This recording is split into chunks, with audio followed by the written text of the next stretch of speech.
Hi guys, welcome back to our channel reveal GK. Now ये आपका lecture number 2 है आपके यहाँ पे इंग्लिश के पीवाईक्यूज का, जिसमें सबसे पहले हमारे लेक्चर में हमने पार्ट्स ऑफ स्पीच के कुछ क्वेश्चंस किए थे और हमने यहाँ पे कंप्लीट थ्योरी को डिस्कस किया था। अब जैसे मैंने आपको पहले बताया था कि हमने वो वाला जो पिछला वीडियो है वो आपका यहाँ पे केमिस्ट्री के पीवाईक्यूज से पहले किया था। मतलब जो हमने फिजिक्स के पीवाईक्यू कंप्लीट कर लिए थे उसके बाद आपका वहाँ पे वो वाला वीडियो आया था।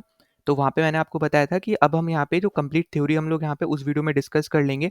फिर आपका जो इससे रिलेटेड सेकंड पार्ट आएगा जो अब हम अभी कर रहे हैं, इसमें हम थ्योरी वापस अब यहाँ पे डिस्कस नहीं करने वाले, सिर्फ और सिर्फ हम यहाँ पे क्वेश्चंस को ही लगाएंगे। ठीक है, तो अगर आपको यहाँ पे थ्योरी नहीं पता है, आपको जानना है, तो आप पिछला जो आपका पार्ट है इंग्लिश का वो आप यहाँ पे ज़रूर देख लेना। प्लेलिस्ट का लिंक डिस्क्रिप्शन में है। जितने भी आपको वीडियोस अभी तक आए हैं, जो अभी हमने यहाँ पे फिजिक्स के पीवाईक्यूज कंप्लीट कर लिए हैं पूरे, और आपके केमिस्ट्री के जो पीवाईक्यूज हमने कंप्लीट कर लिए, और साथ में हमारा जो एक वीडियो आपका इंग्लिश का था, तो सारे ही आपको वीडियोस एक ही सिंगल प्लेलिस्ट में देखने को मिल जाएंगे। तो उसका लिंक आपको यहाँ पे डिस्क्रिप्शन में दे रखा है। ठीक है, इसी के साथ अगर आपको इसकी कंप्लीट पीडीएफ चाहिए तो उसके लिए आप टेलीग्राम चैनल ज्वाइन कर लेना, उसका भी लिंक डिस्क्रिप्शन में आपको यहाँ पे दे रखा है। और अगर आप पहली बार आए हो यहाँ पे तो प्लीज़ सब्सक्राइब कर देना, वीडियो को शेयर, वीडियो को लाइक कर देना, ताकि ज़्यादा से ज़्यादा लोगों तक वीडियो पहुँच पाए, उनकी यहाँ पे हेल्प हो पाए। तो चलो अब हम यहाँ पे शुरू कर लेते हैं। तो देखो, पिछली बार हमने यहाँ पे 2024 के जो आपके 2 सीडीएस के पेपर थे और 2023 के जो दो आपके सीडीएस के पेपर थे, वो हमने यहाँ पे सॉल्व करे थे। तो अभी आपको हम लोग यहाँ पे करने वाले हैं 2022 से लेके 2019 तक। ठीक है, 19 से 2022 तक बेसिकली जो आपके यहाँ पे पेपर में जहाँ पे भी पार्ट्स ऑफ स्पीच आया है, उनके क्वेश्चंस को हम सॉल्व करेंगे। तो आपको यहाँ पे मैं शुरू करने से एक पॉइंट पहले यहाँ पे बता दे रहा हूँ कि आपका जो सीडीएस 1 2019 वाला पेपर था, उसमें आपके पार्ट्स ऑफ स्पीच के क्वेश्चन नहीं आते थे। ठीक है, तो CDS 2 2019 से आपके ये आने लगे हैं, और हर साल आपको 10 क्वेश्चन तो ये देखने को मिलते ही मिलते हैं। तो आपके लिए बहुत ज़्यादा इंपॉर्टेंट है यहाँ पे ये वाला पोर्शन। ठीक है, और जैसे मैंने आपको पहले बताया था कि पार्ट्स ऑफ स्पीच और वर्ड क्लॉजेस, ठीक है, मतलब आपको जो वर्ड यूसेज दे देता है बेसिकली, तो इनमें ही आपको ना देखने को लेगा कि सेम टाइप के क्वेश्चन आपको यहाँ पे पूछे जाते हैं। तो किसी एग्जाम में 10 क्वेश्चन, कभी कभी आपके 20 क्वेश्चन, तो इसलिए आपके यहाँ पे इंपॉर्टेंट है, ये आपको यहाँ पे पता होना चाहिए। अब देखो, यहाँ पे सबसे पहले हम यहाँ पे CDS 2 2022 के क्वेश्चंस को हम लोग सॉल्व करते हैं।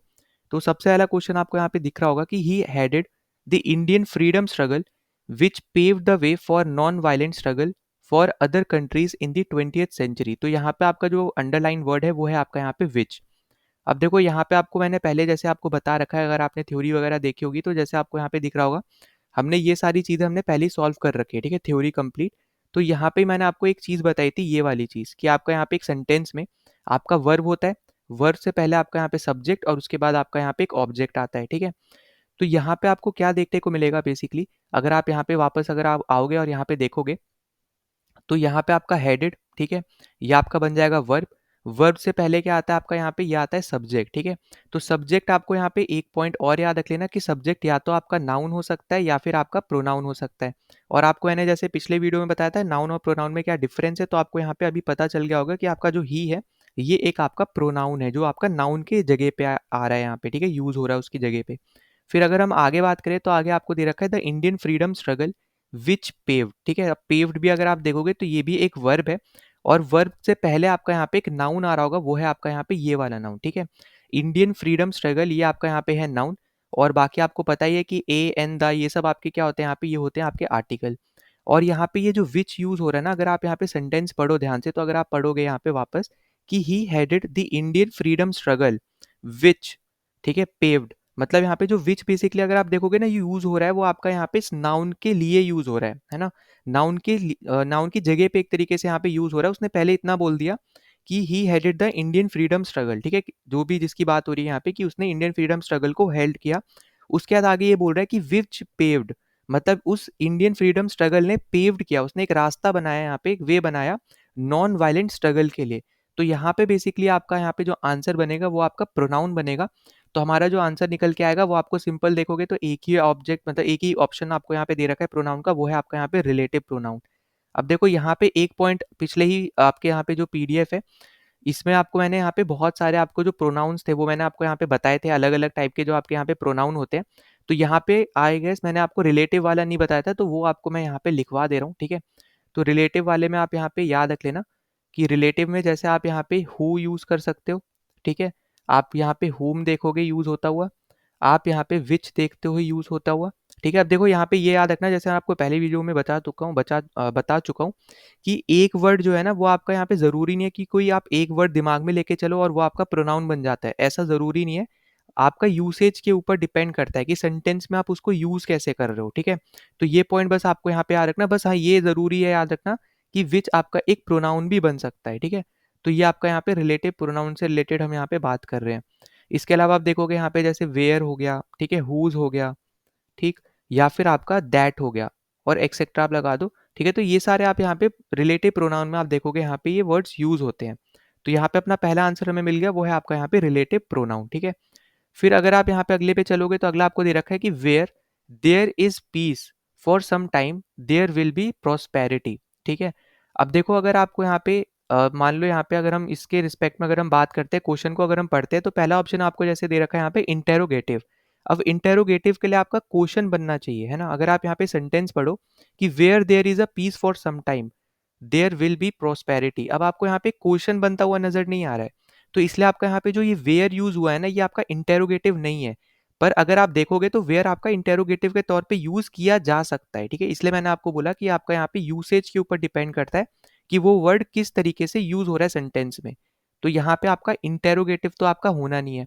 दूसरा पॉइंट आपका यहाँ पे हमेशा याद रखना, जैसे आपको मैंने यहाँ पे वापस आपको यहाँ पे लेके चलता हूँ और यहाँ पे मैंने आपको बताया था वो बता दे रहा हूँ वापस से, कि अगर आप यहाँ पे देखोगे ना, तो जो आप यहाँ पे देख पा रहे होगे सबसे पहले तो कि आपका जो व्हाट और whom का आंसर दे वो सारे आपके होते हैं ऑब्जेक्ट, और जो आपको हु का आंसर दे वो सब आपके होते हैं यहाँ पे सब्जेक्ट, ठीक है? पहली बात तो आपको यहाँ पे ये दिख रही है।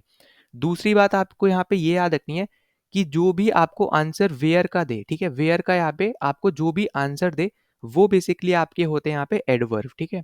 तो यहाँ पे जो हमारा आंसर निकल के आएगा वो हमारा आंसर निकल के आएगा यहाँ पे बी ऑप्शन, वो आपका बनेगा यहाँ पे एडवर्ब, ठीक है? तो आई होप कि आपको ये चीज़ भी समझ में आई हो। तो यहाँ पे जो वेयर का आंसर दे रहा है बेसिकली वो आपका क्या बनेगा, वो आपका बनता है यहाँ पे एडवर्ब, ठीक है? तो यहाँ पे आपका आंसर बनेगा यहाँ पे बी ऑप्शन। बाकी कोई भी डाउट होता है कमेंट सेक्शन में आप जरूर मेंशन कर देना, वरना टेलीग्राम पे भी आप पूछ सकते हो, ठीक है? फिर अगले पे चलते हैं, तो अगला आपको दे रखा a zero is a zero always. अब देखो इससे इजी क्वेश्चन नहीं होगा, आपको भले यहाँ पे सेंटेंस आपको लग रहा होगा कि बहुत ज्यादा डिफिकल्ट सेंटेंस है, कैसे आपका यहाँ पे जीरो क्या बनेगा, ठीक है? पर आपको जैसे मैं पहले ही बता चुका हूँ, आपको पता भी होगा, ए आपका यहाँ पे क्या है, तो ए है आपका यहाँ पे आर्टिकल, ठीक है? और आर्टिकल के बाद आपका यहाँ पे अगर आप देखोगे तो हमेशा आपका क्या आता है, तो आपका आएगा यहाँ पे नाउन, ठीक है? या फिर आप ऐसे बोल सकते हो कि नाउन से पहले आपका एक आर्टिकल आ रहा है, ठीक है? तो आपको यहाँ पे इस तरीके से याद रखना है, हमने यहाँ पे पिछले वीडियो में भी ये चीज़ें हमने सॉल्व करी हैं, ठीक है? कि आपका यहाँ पे आर्टिकल को या तो अंडरलाइन कर देता था, या तो आर्टिकल के जस्ट बाद वाला आपका यहाँ पे अंडरलाइन करके वर्ड पूछ लेता है कि आपका वो क्या होता है। तो याद रखना, आपका आर्टिकल के बाद जस्ट बाद आपका एक नाउन आता है, ठीक है? तो यहाँ पे करेक्ट आंसर कौन सा बन जाएगा, ये हमारा बन जाएगा यहाँ पे ए ऑप्शन नाउन, ठीक? और कंपाउंड नाउन आपका यहाँ पे होना नहीं है, ठीक है? क्योंकि आपको पता होगा कंपाउंड नाउन बेसिकली आपके यहाँ पे दो या दो से ज्यादा नाउन जब आपको कंबाइन करते हो तब हम उस पर्टिकुलर चीज को हम बोलते हैं कंपाउंड नाउन। जैसे आपका मैंने पहले बता रखा है सिस्टर इन लॉ, ठीक है? या फिर फ्रूट जूस, तो ये सब आपके कंपाउंड नाउन है। तो ये आपका यहाँ पे कंपाउंड नाउन के तौर पे यूज नहीं हो रहा है, सिंपल आपका यहाँ पे ऑप्शन जो नाउन दे रखा है वो आपका यहाँ पे आंसर होगा। फिर अगला क्वेश्चन आपको दे रखा है कि may you be blessed with all good things of life. अब देखो यहाँ पे गुड थिंग्स जो है, अगर आप यहाँ पे सेंटेंस पढ़ो कि may you be blessed with all good things, ठीक है? तो यहाँ पे जो गुड थिंग्स है ये बेसिकली आपका एक एडजेक्टिव है, और एडजेक्टिव को जो यहाँ पे इंटेंसिफाई करे या फिर उसको यहाँ पे थोड़ा और बताए या फिर डिस्क्राइब करे, ऐसे आप बोल सकते हो, तो वो आपके होते हैं यहाँ पे एडवर्ब, ठीक है? तो यहाँ पे हमारा जो राइट आंसर निकल के आएगा वो हमारा यहाँ पे आएगा यहाँ पे बी ऑप्शन एडवर्ब, ठीक है? तो ये भी पॉइंट प्लीज यहाँ पे याद रखना। फिर एलास आपको यहाँ पे पहले बता चुका हूँ, एक्सक्लेमेटरी मार्क के साथ आ रहा है, तो यहाँ पे तो सबसे इजी बन जाता है, वो आपका होता है यहाँ पे इंटरजेक्शन, जो एक स्ट्रॉन्ग इमोशन फेस यहाँ पे शो करे, ठीक है? तो वो आपके सब होते हैं यहाँ पे इंटरजेक्शन। तो हमारे यहाँ पे राइट आंसर है यहाँ पे सी ऑप्शन, तो ये भी आपको यहाँ पे पता चल रहा है। फिर अगले क्वेश्चन पे चलते हैं यहाँ पे। तो जैसे मैंने आपको बताया कि 10 क्वेश्चन आते हैं, 5 हमने अभी तक सॉल्व किया है, तो अगला आपको यहाँ पे दे रखा है कि the lake is one of the more beautiful ones in the country. अब देखो यहाँ पे सेंटेंस थोड़ा आपको लगेगा यहाँ पे अलग सेंटेंस है, अजीब सा सेंटेंस आपको थोड़ा दे रखा है, क्योंकि मोर ब्यूटीफुल ऐसे करके आपको एक सेंटेंस बना रखा है, पर अगर आप देखोगे तो हमें यहाँ पे इतना उसमें जाना नहीं है, क्योंकि स्पॉटिंग एरर हमें नहीं बताना है। हमें बेसिकली यहाँ पे बस इतना बताना है कि ब्यूटीफुल आपका यहाँ पे क्या है। तो देखो ये आपको यहाँ पे पता ही चल रहा होगा सेंटेंस पढ़ के कि आपका यहाँ पे ब्यूटीफुल जो है वो आपका बनेगा यहाँ पे एडजेक्टिव, ठीक है? क्योंकि आपने यहाँ पे पहले भी जैसे हमने यहाँ पे डिस्कस कर रखा है इसको, तो आपको यहाँ पे ये चीज़ मैंने आपको पहले बता रखी है कि जो भी आपके वर्ड्स नाउन या फिर प्रोनाउन को डिस्क्राइब करते हैं वो सारे क्या होते हैं, वो सारे आपके यहाँ पे एडजेक्टिव होते हैं। तो यहाँ पे ये जो ब्यूटीफुल है ना, ये बेसिकली आपका जो लेक एक नाउन है, इसको यहाँ पे डिस्क्राइब कर रहा है। तो इसलिए आपका यहाँ पे ब्यूटीफुल क्या बन जाएगा, ये आपका बन जाएगा यहाँ पे एडजेक्टिव। ठीक है, तो आई होप कि आपको ये चीज़ भी समझ में आ गई। अगला आपको यहाँ पे दे रखा है कि he is the most sought after teacher in the school. तो ही इज दी मोस्ट, ठीक है, तो यहाँ पे ये जो दी है ये बेसिकली आपका होता है यहाँ पे आर्टिकल। पर हम आर्टिकल अगर आपको ऑप्शन में नहीं दे रखा होता है तो हम यहाँ पे मार्क करते हैं डिटरमाइनर। ठीक है, तो यहाँ पे ये पॉइंट भी आपको यहाँ पे ये चीज़ भी आपको यहाँ पे याद रखनी है कि अगर आपको आर्टिकल दिया होता तो आर्टिकल आपका यहाँ पे हो जाता आंसर। पर अगर आपको आर्टिकल नहीं दे रखा है तो आप यहाँ पे क्या मार्क करोगे, आप यहाँ पे मार्क करोगे डिटरमाइनर। ठीक है, तो सबसे इंपॉर्टेंट पॉइंट है, तो प्लीज़ यहाँ पे इस चीज़ को आपको यहाँ पे भूलना नहीं है। ठीक है, और वहीं पे अगर हम इससे रिलेटेड और थोड़ी-सी अगर हम बात कर लें, तो इससे रिलेटेड अगर हम बात करते हैं तो डिटरमाइनर बेसिकली आपका एक ऐसे वर्ड्स होते हैं ना, जो मॉडिफाई करते हैं या फिर डिस्क्राइब करते हैं एक नाउन को। ठीक है? तो ये भी पॉइंट आप यहाँ पे याद रख सकते हो कि ऐसे वर्ड्स होते हैं जो बेसिकली आपके यहाँ पे मॉडिफाइज़ करते हैं या फिर आपका डिस्क्राइब करते हैं। तो इसलिए आपका यहाँ पे ये पॉइंट भी आपका यहाँ पे क्या रहेगा, यहाँ पे एक इम्पोर्टेंट रहेगा। ठीक है? फिर आप आगे चलो, यहाँ पे अगला क्वेश्चन आपको दे रखा है, Ravi and Megha reach first but Guha and Savi finish third. अब देखो आपको यहाँ पे मैंने बता रखा है कि आपके ना कुछ जो कंजंक्शंस होते हैं, ठीक है, कंजंक्शंस में आना आपको यहाँ पे जो आपको एक हमने यहाँ पे डिस्कस कर रखा था फैन बॉयज वाला चीज़ है ना। तो फैन बॉयज में हमने यहाँ पे डिस्कस किया था, यहाँ पे चलो मैं पीपीटी में आपको यहाँ पे दिखा दूँ जो हमने पहले डिस्कस कर रही है। तो फैन बॉयज आप यहाँ पे देख पाओगे, हमने यहाँ पे डिस्कस कर रखा है एफ से फॉर, ए से एंड वगैरह, इस तरीके से हमने यहाँ पे वर्ड्स हमने शॉर्ट फॉर्म में याद किए थे। तो इसमें आपको यहाँ पे एक बट भी यूज़ करता हुआ आपको यहाँ पे दिख रहा होगा कि बी से आपका है जो बट है, तो ये आपका यहाँ पे क्या बनेगा, ये बेसिकली आपका यहाँ पे कंजंक्शन रहेगा। ठीक है, तो यहाँ पे अपना राइट आंसर बनेगा यहाँ पे बी ऑप्शन कंजंक्शन। और आपको जैसे मैंने आपको पहले ही बता रखा है कि जो कंजंक्शन होते हैं ना, या तो ये दो वर्ड्स को ज्वाइन करते हैं या फिर दो सेंटेंस को ज्वाइन करते हैं। ये कभी भी एक सेंटेंस और एक वर्ड को या फिर एक वर्ड एक सेंटेंस को ज्वाइन नहीं करेंगे। ठीक है, तो हमेशा याद रखना कि दोनों तरफ सेम चीज़ होनी चाहिए, या तो दो वर्ड्स हो या फिर आपके दो सेंटेंस हो। अब जैसे वर्ड्स में अगर आप देखो, ये आपको दिख रहा होगा यहाँ पे ये एंड, ये भी आपका एक कंजंक्शन है, जो कि एक रवि एक वर्ड है और एक आपका मेघा है, इसको कंबाइन कर रहा है। ठीक है, या फिर आप बोलो जोड़ रहा है। वही सेम आपका यहाँ पे जैसे गुहा और सावी दे रखा है। और इसी तरीके का एक क्वेश्चन आपको यहाँ पे देखने को मिलेगा, अगला वाला ही। ठीक है, जैसे यहाँ पे आपको दिख रहा है कि there is many a slip between the cup and the lip. ठीक है, अब यहाँ पे कप एंड द लिप जो आपको दे रखा है ना, ये यहाँ पे जो एंड है ये आपका रहेगा यहाँ पे कंजंक्शन। ये जो एंड है ये आपका है यहाँ पे कंजंक्शन। पर यहाँ पे ये जो बिटवीन है, अब देखो बिटवीन आपका कंजंक्शन की तरह भी यूज होता है, ठीक है, नो डाउट। और ये आपका एक प्रिपोजिशन की तरह भी यूज होता है। ठीक है, और आपको जैसे अभी मैंने बताया था कि कंजंक्शन के लिए हम दो सेंटेंस को या फिर दो वर्ड्स के लिए हम यहाँ पे जोड़ने के लिए यूज करते हैं, कभी भी एक सेंटेंस या फिर एक वर्ब के लिए या फिर एक वर्ड के लिए यूज नहीं करते हैं। ठीक है, और दूसरा पॉइंट ये भी याद रखना कि कंजंक्शन के बाद आपको ना हमेशा एक वर्ब भी देखने को मिलता है। ठीक है, तो इसके बाद आपको एक वर्ब भी देखने को मिलेगा। जैसे आप अगर आप इस वाले क्वेश्चन में देखो, तो ये फिनिश जो आपको दे रखा है ना, ये आपका क्या है, ये आपका एक वर्ब है जो आपका यहाँ पे आ रहा है, जो कि आपका एक कंजंक्शन के बाद आ रहा है। पर अगर आप इस सेंटेंस को पढ़ो, there is many a slip between the cup and the lip, तो यहाँ पे कहीं पे आपको वर्ब नहीं दिख रहा है बिटवीन के बाद। ठीक है, तो इसलिए आपका यहाँ पे जो करेक्ट आंसर बेसिकली आपका यहाँ पे बनेगा, ये आपका बनेगा यहाँ पे प्रेपोजिशन का। तो आपका राइट आंसर बनेगा यहाँ पे ए ऑप्शन। फिर अगला आपको यहाँ पे दे रखा है कि honesty is the best policy. अब देखो इज मैंने आपको पहले बता रखा है आपके क्या होते हैं, ये आपके होते हैं हेल्पिंग वर्ब, तो आप इसको यहाँ पे वर्ब बोल सकते हो। वर्ब से पहले आपका आता है यहाँ पे सब्जेक्ट, जो कि आपका एक नाउन हो सकता है या फिर प्रोनाउन हो सकता है। प्रोनाउन आपका ये है नहीं, क्योंकि आपके प्रोनाउन क्या होते हैं, ही हिम, ये सब आपके होते हैं, हमने पहले बहुत बार डिस्कस कर रखा है। और आपका वो नाउन की जगह पे आते हैं। तो ये जो आपका ऑनेस्टी है, ये तो आपका होने वाला है एक नाउन। अब आपको तीन जो आपको ऑप्शन दे रखे हैं वो आपको नाउन से रिलेटेड दे रखे हैं, तो आपको अब ये बताना है कि इनमें से अब कौन सा ये नाउन है। तो देखो इससे रिलेटेड भी हमने यहाँ पे चीज़ें डिस्कस कर रखी हैं, जहाँ पे मैंने आपको अलग अलग आपको नाउन्स भी समझाए थे। अब जैसे आप अगर आप देखो, आपको पहला ऑप्शन दे रखा है काउंटेबल नाउन, क्या आप ऑनेस्टी को काउंट कर सकते हो? तो आपका आंसर होगा नहीं कर सकते, तो आपका आंसर क्या बनेगा, ये हमारा यहाँ पे आंसर नहीं होने वाला है। फिर कॉमन नाउन की अगर आप यहाँ पे अगर आप बात करो, तो कॉमन नाउन हमने यहाँ पे जैसे डिस्कस करा था कि आपके वो सारे नाउन होते हैं जो फॉर एग्जांपल आपका जैसे बॉय है, डे, हैप्पीनेस, ये सब आपके कॉमन नाउन है, जो आप यहाँ पे एक लोग मतलब पीपल थिंग्स के लिए आप यहाँ पे यूज करते हो। ठीक है, पर यहाँ पे ऑनेस्टी जो आपका राइट आंसर बनेगा वो आपका रहेगा यहाँ पे अनकाउंटेबल नाउन का। तो हमारे यहाँ पे कॉमन नाउन नहीं है, ये आपका क्या है यहाँ पे अनकाउंटेबल नाउन है, आप इसको काउंट नहीं कर सकते हो, ठीक है। तो सबसे पहले हमने यहाँ पे देखा कि इज आपका एक वर्ब है, वर्ब से पहले आपका सब्जेक्ट आता है, सब्जेक्ट या तो नाउन हो सकता है या फिर प्रोनाउन हो सकता है, और ये इसलिए आपका यहाँ पे क्योंकि नाउन है नहीं, मतलब यहाँ पे प्रोनाउन है नहीं, ये तो आपका ये बनेगा नाउन। और नाउन में भी हमने यहाँ पे जो बाकी डिस्कस किया कि आपका यहाँ पे इसको काउंट नहीं कर, मतलब इसको काउंट नहीं किया जा सकता है, तो इसलिए ये आपका यहाँ पे बनता है अनकाउंटेबल नाउन, ठीक है। तो आपका आंसर बनेगा यहाँ पे डी ऑप्शन। नाउ अगले क्वेश्चन पे चलते हैं। तो देखो अब हम यहाँ पे सॉल्व करेंगे CDS 1 2022 में जो आपको यहाँ पे क्वेश्चन आए थे पार्ट्स ऑफ स्पीच के। तो सबसे पहला क्वेश्चन आपको यहाँ पे दे रखा है the conclusion that may come to are highly questionable. तो यहाँ पे बेसिकली ये जो क्वेश्चनेबल यूज हो रहा है ये आपका यहाँ पे एक कंक्लूजन्स के लिए यूज हो रहा है, जो यहाँ पे आपको एक सेंटेंस में दे रखा है, ठीक है। तो यहाँ पे जैसे आपको यहाँ पे बहुत बार पहले ही बता चुका है, अगर यहाँ पे आपके ऐसे वर्ड्स जो आपके नाउन प्रोनाउन के लिए यूज होते हैं वो आपके क्या होते हैं, वो सारे आपके यहाँ पे एडजेक्टिव होते हैं। तो हमारे यहाँ पे करेक्ट आंसर बनेगा यहाँ पे एडजेक्टिव का। अच्छा, और दूसरी चीज ये भी याद रखना, अब जैसे ये आपके यहाँ पे ऐसे कोई भी वर्ड जिसके आखिरी में एबल आ जाए, या फिर IBLE करके आपका आ जाए, या फिर फुल आ जाए, ठीक है, या फिर आप यहाँ पे बोल सकते हो यहाँ पे OUS आ जाए, ये सारे वर्ड्स ना आपके यहाँ पे एडजेक्टिव ही बनते हैं, ठीक है। तो यहाँ पे ऐसा भी आप यहाँ पे करके याद रख सकते हो। दूसरा पॉइंट आपको यहाँ पे, जो दूसरा क्वेश्चन आपको दे रखा है कि this year marks the quincentenary of Columbus voyages to America. अब देखो यहाँ पे अगर आप देखोगे तो ये आपको यहाँ पे बेसिकली बताया जा रहा है, यहाँ पे आपको क्लियरली दिख रहा है, ये आपको दे दिया यहाँ पे आर्टिकल।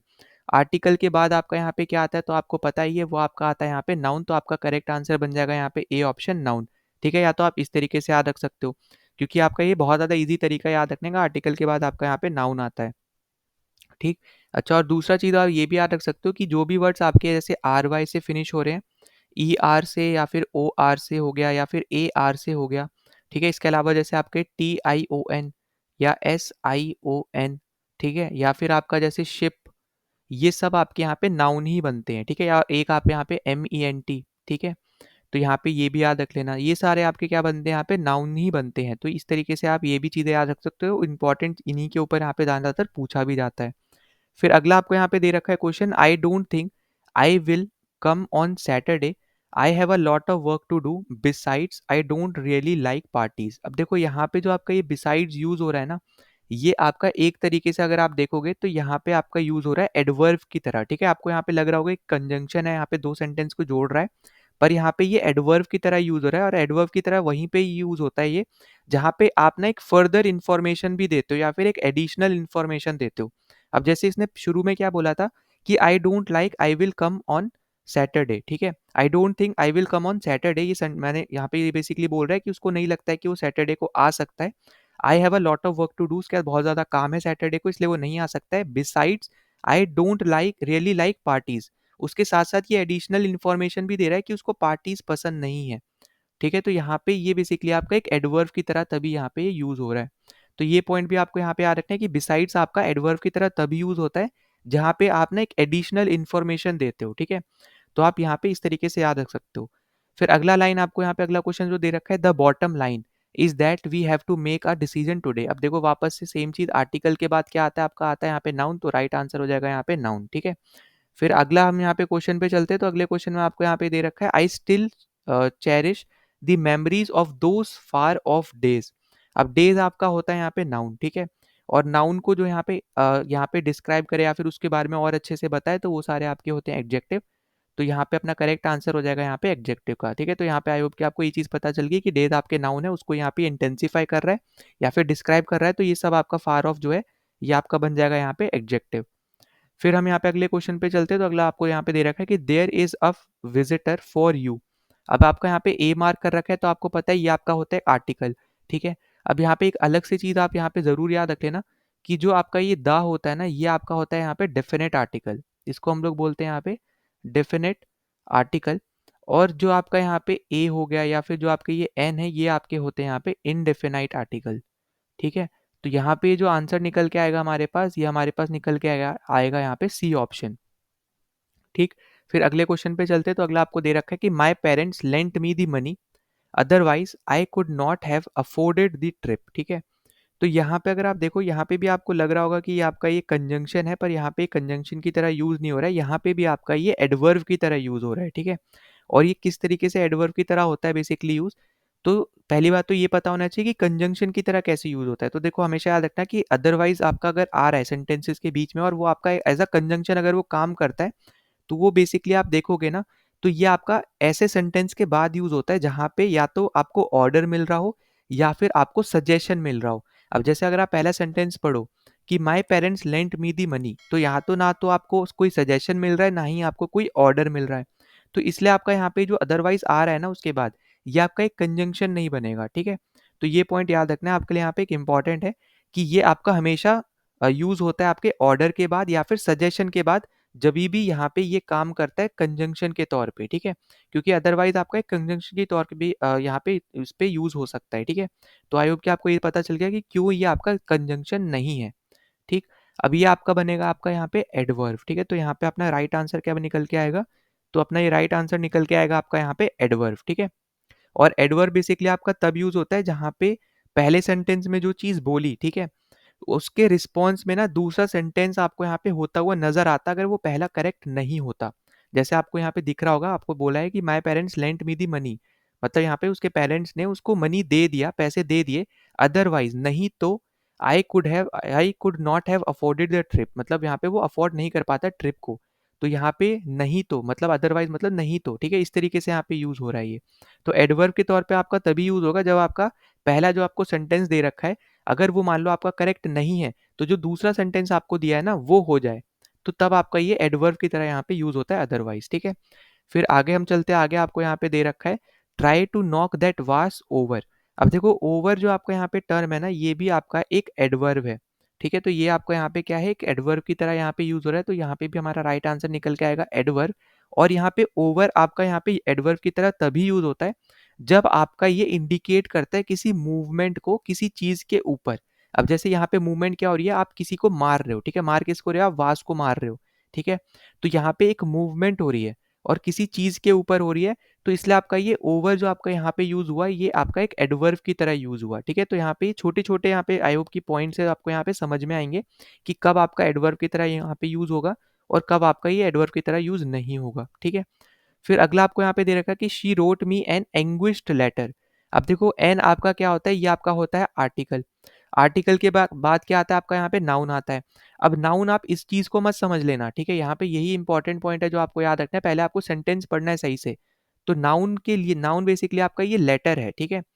तो यहाँ पे इसको भी याद रखना है कि जैसे क्योंकि आपको पता है कि एडजेक्टिव आपका नाउन को बताता है। तो यहाँ पे ये जो एंग्विश्ड आया है ना, ये बेसिकली आपका एक एडजेक्टिव है, ठीक है? ये क्या आपका एक एडजेक्टिव है जो कि आपका डिस्क्राइब कर रहा है लेटर को, जो कि आपका एक नाउन है।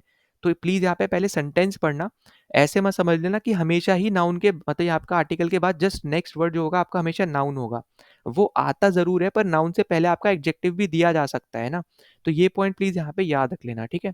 तो नाउन के बाद नाउन से पहले आपका एक एडजेक्टिव भी आ सकता है और जो आपका आर्टिकल है, आर्टिकल के बाद आपको नाउन देखने को मिलता है, ठीक है? फिर अगले क्वेश्चन पे चलते हैं, तो अगला आपको दे रखा है कि I'd like an ice cream, are you having one too. तो यहाँ पे बेसिकली बोला जा रहा है कि यहाँ पे आइसक्रीम के ऊपर बेसिकली यहाँ पे बात की जा रही है। तो यहाँ पे ये जो वन यूज़ हुआ है ना, ये एक तरीके से प्रोनाउन के तौर पे यूज़ हुआ है, क्योंकि अगर आप यहाँ पे सेंटेंस पढ़ो, आपको यहाँ पे क्या दे रखा है कि आईड लाइक एन आइसक्रीम, ठीक है? ये मतलब उसको एक आइसक्रीम पसंद है। अब यहाँ पे अगर आप दूसरा सेंटेंस पढ़ो कि आप are you having one too, मतलब क्या तुम्हारे पास भी है? क्या है? तो आइसक्रीम की बात होगी ना बेसिकली, क्योंकि वो आइसक्रीम के बारे में बोल रहा है।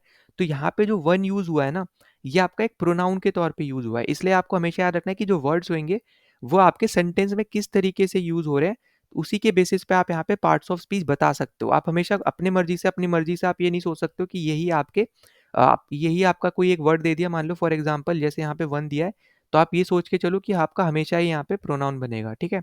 तो ये आपका यहाँ पे क्या बन जाएगा, अभी के लिए आपका ये बन जाएगा प्रोनाउन, क्योंकि ये आइसक्रीम के रिस्पेक्ट में यहाँ पे उसकी जगह पे यहाँ पे यूज़ हो रहा है। तो अपना यहाँ पे ये आपके हो गए सारे 10 के 10 क्वेश्चन आपके CDS 1 2022 के। नाउ अगले क्वेश्चन पे चलते हैं, तो अगले क्वेश्चन आप हम यहाँ पे सॉल्व करेंगे CDS 2 2021 के जितने आपके क्वेश्चन थे। तो सबसे पहला क्वेश्चन आपको यहाँ पे देखने को मिलेगा कि दे वंडर्ड अराउंड एमलेसली। अब देखो यहाँ पे वंडर्ड आपका हो जाएगा वर्ब और एमलेस तक आपका एडजेक्टिव था, पर उसमें जब आप एल वाई लगा देते हो ये आपका हो जाता है यहाँ पे एडवर्ब। मैंने आपको पहले बता रखा है यहाँ पे कि एडजेक्टिव प्लस एल वाई आपका एडवर्ब बनता है, ठीक है? एल वाई आप यहाँ पे लास्ट वाला जो एल वाई है उसको आप एज एन एडवर्ब याद रख सकते हो। अब यहाँ पे जो एडवर्ब को यहाँ पे इंटेंसिफाई करे, उसके बारे में बताए, डिस्क्राइब करे, तो वो भी एक दूसरा एडवर्ब ही होता है, ठीक है। तो यहाँ पे जो आपका अराउंड यूज हो रहा है, ये बेसिकली आपका ना तो वर्ब है, ना एडजेक्टिव है, ना ही नाउन है, ये आपका एक इंटेंसिफायर होगा, जो कि एक इंटेंसिफायर बेसिकली आपका एक एडवर्ब ही होता है, ठीक है, जिसको हम यहाँ पे बोलते हैं।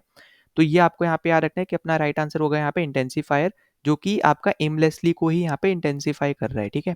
अब यहाँ पे आपको बहुत सारी यूपीएससी, अगर आप देखोगे यहाँ पे कीज में, आपको ना यहाँ पे जो अराउंड है, ये आपको एक वर्ब दे रखा है, पर आपको हमेशा याद रखना है कि जो वर्ब होता है ना, वो कभी भी यहाँ पे वर्ब के बाद नहीं आएगा अनटिल आप यहाँ पे जिरुंड का यूज ना करो। अब जिरुंड जैसे हमने यहाँ पे पहले बात कर रखी है, जैसे मान लो मैं बोलता हूँ यहाँ पे सेंटेंस कि ही स्टार्टेड रनिंग, ठीक है। अब यहाँ पे अगर आप देखो, तो यहाँ पे स्टार्टेड और रनिंग दोनों ही आपके वर्ब हैं। ये आपका एक नॉर्मल वर्ब आप इसको बोल सकते हो, और ये आपका होता है जिरुंड। जिरुंड भी आपका एक तरीके के वर्ब ही होते हैं, जो कि आईएनजी के साथ फिनिश होते हैं, ठीक है। तो वर्ब आपके ना एक साथ तभी आएंगे जब आपका दूसरा वाला वर्ब जिरुंड हो, ठीक है। तो यहाँ पे अगर आप देखोगे, तो आपका यहाँ पे कोई जिरुंड नहीं बन रहा है, यहाँ पे बेसिकली बस वंडर्ड और अराउंड लिख दिया उन्होंने। तो यहाँ पे ये आपका अराउंड जो यहाँ पे यूज हो रहा है, ये आपका एक वर्ब नहीं होगा, ये आपका एक इंटेंसिफायर बनेगा, ठीक है। तो इसलिए आपका यहाँ पे जो यूपीएससी में इस पर्टिकुलर क्वेश्चन की जो आपका आंसर दे रखा है, वो आपका यहाँ पे गलत है, ठीक है। अब उसके बाद हम आगे चलते हैं यहाँ पे, तो नेक्स्ट आपको दे रखा है कि we went away after they had left. अब अगर आप यहाँ पे देखो, तो ये जो आपका यहाँ पे आफ्टर यूज हो रहा है ना, इसके पहले एक सेंटेंस दे रखा है वी वेंट अवे, इसके बाद आपको एक सेंटेंस दे रखा है दे हैड लेफ्ट, ठीक है। और यहाँ पे ये दोनों सेंटेंस अपने आप में कंप्लीट है, और इस दोनों सेंटेंस को कंबाइन करने का काम कौन करेगा? आपका कंजंक्शन करेगा, और कंजंक्शन के बाद हमेशा आपका वर्ब आता है, जो आपको यहाँ पे लेफ्ट दे रखा है, एक वर्ब है। तो आपका यहाँ पे राइट आंसर जो निकलेगा, वो आपका निकलेगा यहाँ पे डी ऑप्शन, कंजंक्शन, ठीक है। फिर उसके बाद हम आगे चल लेते हैं यहाँ पे अगले क्वेश्चन पे। तो देखो अगला क्वेश्चन आपको दे रखा है कि public culture is associated with extremely new civil societies. अब हम इसके बारे में अगर हम यहाँ पे बात करते हैं, तो यहाँ पे आपको ये देखने को मिलेगा ना कि आपका एक्सट्रीमली जो है, जैसे आपको पहले बता चुका हूँ, यहाँ पे एक एडवर्ब होता है। अब यहाँ पे क्योंकि आपको यहाँ पे ये भी याद रखना है, इंपॉर्टेंट चीज जो है कि यहाँ पे ना एक्सट्रीमली न्यू सिविल सोसाइटीज है, और यहाँ पे ना एक एडवर्ब को इंटेंसिफाई करने का यहाँ पे काम करा जा रहा है। तो इसलिए आपका यहाँ पे जो करेक्ट आंसर निकल के आएगा, वो आपका यहाँ पे इंटेंसिफायर होगा, ठीक है, ना कि एडवर्ब। अगर ये सिर्फ एक्सट्रीमली दे देता, तो उस केस में वो आपका एडवर्ब होता, ठीक है। तो ये भी पॉइंट आपको यहाँ पे याद रख लेना है। फिर हम अगले क्वेश्चन पे चलते हैं। अगला आपको दे रखा है कि you are paying less attention to your studies these days. अब यहाँ पे अटेंशन को बेसिकली यहाँ पे इंटेंसिफाई करा जा रहा है, यहाँ पे उसको डिस्क्राइब करा जा रहा है। तो इसलिए आपका यहाँ पे अटेंशन आपको पता है, यहाँ पे ये होता है नाउन, जैसे आपको मैंने अभी बताया था कि TION, SION, इन सबसे जो वर्ड खत्म होते हैं, ये सारे आपके नाउन होते हैं। नाउन को यहाँ पे जो डिस्क्राइब करे, उसको इंटेंसिफाई करे, वो सारे आपके होते हैं एडजेक्टिव। तो हमारा आंसर हो जाएगा यहाँ पे बी ऑप्शन, एडजेक्टिव, ठीक है। फिर अगला आपको देखने को मिलेगा कि why it is really Sujata on the phone, ठीक है। अब यहाँ पे जो वाई बेसिकली आपका यहाँ पे यूज हुआ है ना, ये आपका एक इंटरजेक्शन की तरह यूज हुआ है, क्योंकि यहाँ पे आपको दिख रहा होगा एक कॉमा लगा हुआ है, ठीक है। अब यहाँ पे आपका ये जो वाई है ना, आपका एक्सक्लेमेटरी मार्क के साथ यूज नहीं हुआ है। तो यहाँ पे आपको एक नोट डाउन ये करना है कि देखो, जो आपके एक्सक्लेमेटरी मार्क के साथ यूज होते हैं, वो तो आपके इंटरजेक्शन होते ही हैं। पर यहाँ पे अगर आप सेंटेंस इसको पढ़ोगे, तो आप कैसे पढ़ोगे? आप यहाँ पे बोलोगे वाई, है ना, पहले आप उसको थोड़ा इंटेंसिफाई करोगे, आप अपनी तरफ से उस पर थोड़ा फोर्स लगाओगे। Why it is really Sujata on the phone, ठीक है, आप इस तरीके से बोलोगे, मतलब उसको थोड़ा फोर्स लगा के आप बोलते हो ना, जैसे मॉडल जो हम बोलते हैं बेसिकली, ठीक है। या फिर आप जो आप यहाँ पे हम पढ़ते हैं इंग्लिश में बेसिक में, तो यहाँ पे आपको पता है कि यहाँ पे आपका ये जो वाई यूज होगा, ये बेसिकली ना आपका इंटेरोगेटिव तो आपको ऑप्शन में ही नहीं दे रखा है, वरना आप यहाँ पे उस पर कंफ्यूज होते। तो यहाँ पे जो आपका करेक्ट आंसर बनेगा, वो आपका यहाँ पे इंटरजेक्शन बनेगा, ठीक है। तो ए ऑप्शन हमारा यहाँ पे क्या है? राइट आंसर है। अब उसका चलते अपने यहाँ पे अगले क्वेश्चन पे। अगला क्वेश्चन आपको दे रखा है sit down and rest a while. अब देखो, ये तो आपको यहाँ पे पता ही चल रहा है, आर्टिकल है, आर्टिकल के बाद क्या आएगा? आपका नाउन आएगा, आंसर हो जाएगा डी ऑप्शन, ठीक है। अब अगर वाइल से पहले कुछ लिखा होता, उसको थोड़ा बता रहा होता, डिस्क्राइब कर रहा होता, उसके ऊपर अंडरलाइन होता, तो फिर वो आपका एडजेक्टिव हो जाता। फिर अगला आपको दे रखा है कि Rakesh is too old to run fast. अब देखो, यहाँ पे ये जो टू आया है ना, ये बेसिकली आपका यहाँ पे एक एडवर्ब की तरह यहाँ पे यूज होता है, और हमेशा याद रखना कि टू आपका हमेशा आपका एडवर्ब होता है, ठीक है। तो यहाँ पे जो राइट आंसर निकल के आएगा, वो हमारा आएगा यहाँ पे ए ऑप्शन, आपका ये है आपका एक एडवर्ब, ठीक है। फिर अगला क्वेश्चन आपको दे रखा है यहाँ पे कि for the next generation of interior artefacts and design graduates work opportunities are immense. अब यहाँ पे ये अपॉर्चुनिटीज की बात की जा रही है। यहाँ पे आपको पता है अपॉर्चुनिटीज बेसिकली आपका एक नाउन होता है, तो आप यहाँ पे डायरेक्टली इसको मार्क कर सकते हो, आप यहाँ पे नाउन को भी, ठीक है। तो ये भी पॉइंट्स आपको यहाँ पे इंपॉर्टेंट है, ये आपको यहाँ पे याद रख लेना। ठीक है, तो यहाँ पे ऐसा यहाँ पे बताने का कुछ भी नहीं है। आपको यहाँ पे सेंटेंस पढ़ के ही आपको पता चल रहा है कि आपको वैसे भी पता होगा कि अपॉर्चुनिटीज़ जो होता है वो बेसिकली आपका एक नाउन होता है। तो इसलिए आपका यहाँ पे राइट आंसर क्या बनेगा, आपका बनेगा नाउन। फिर अगला आपको दे रखा है life is a solo fight. अब सोलो को ये आपका इंटेंसिफाई कर रहा है, इसलिए आपका बन जाएगा यहाँ पे सोलो एक एडजेक्टिव। ठीक है, तो राइट आंसर निकलेगा हमारे यहाँ पे बी ऑप्शन। फिर आपका आखिरी यहाँ पे जो क्वेश्चन दे रखा है इस साल का, वो आपको दिया है द कैट लव्स कंफर्ट। अब ये आपका है एक आर्टिकल, और मैंने अभी आपको बताया था डेफिनाइट और इनडेफिनाइट आर्टिकल्स के बारे में। इनडेफिनाइट आपके होते हैं ए और एन, और डेफिनाइट आपका होता है द। तो आपका करेक्ट आंसर यहाँ पे निकल के आएगा आपका यहाँ पे बी ऑप्शन, डिफिनाइट आर्टिकल्स। ठीक है, तो ये सारे आपके 10 क्वेश्चन थे CDS 2 2021 के, जितने भी आपको यहाँ पे पूछे थे। ना अगले क्वेश्चन पे चलते हैं। तो देखो अगला क्वेश्चन हम लोग यहाँ पे देखेंगे CDS 1 2021 में जितने क्वेश्चन आए थे उनको।